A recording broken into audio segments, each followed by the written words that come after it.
La transition énergétique induit une évolution profonde de l'économie mondiale.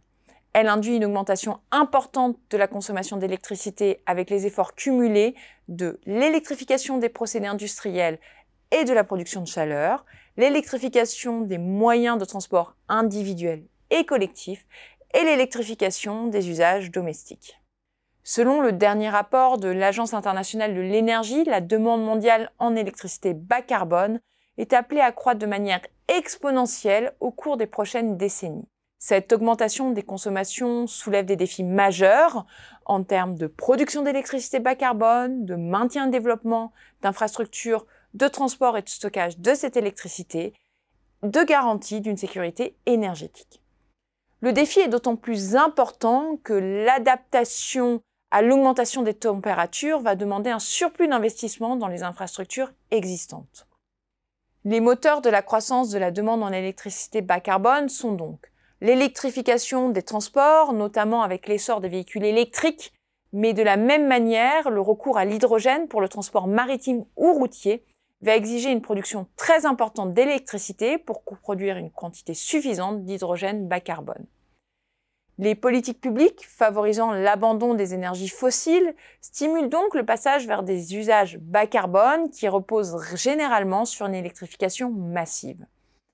La décarbonation des industries, et en particulier des industries lourdes, passe souvent par des solutions basées sur l'électricité plutôt que sur le charbon ou sur le gaz, accentuant ainsi la pression sur les réseaux électriques en termes de production et de distribution.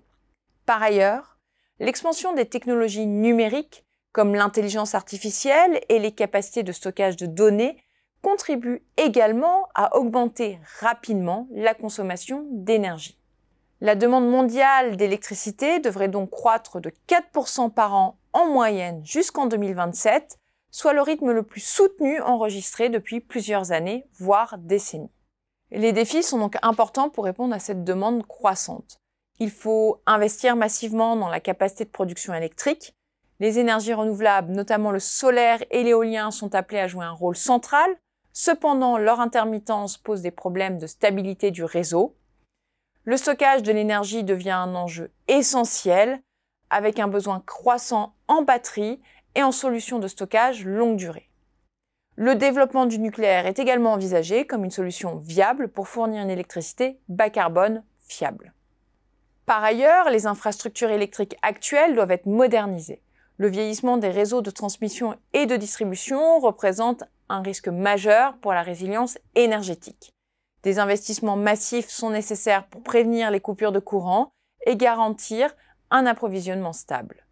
Par exemple, RTE a annoncé en février 2025 que les investissements pour assurer la stabilisation de l'âge moyen du réseau et l'adaptation au changement climatique vont nécessiter 20 milliards d'euros d'investissement sur 15 ans. Plus généralement, l'Agence internationale de l'énergie estime que les investissements énergétiques mondiaux devraient dépasser pour la première fois les 3 000 milliards de dollars en 2024, dont 2 000 milliards destinés aux technologies et aux infrastructures d'énergie bas carbone. Les tensions commerciales liées à la sécurité des approvisionnements en énergie et en technologies de stockage pourraient s'intensifier. De plus, les infrastructures électriques deviennent des cibles potentielles de cyberattaques, ce qui oblige les États à renforcer leur cybersécurité. La croissance de la demande électrique mondiale représente un défi majeur pour les États. Entre le développement des capacités de production, la modernisation des infrastructures existantes et les tensions géopolitiques accrues, cette évolution impose des adaptations profondes. Les décisions prises aujourd'hui en matière d'investissement et de régulation façonneront le système électrique de demain et la sécurité énergétique européenne.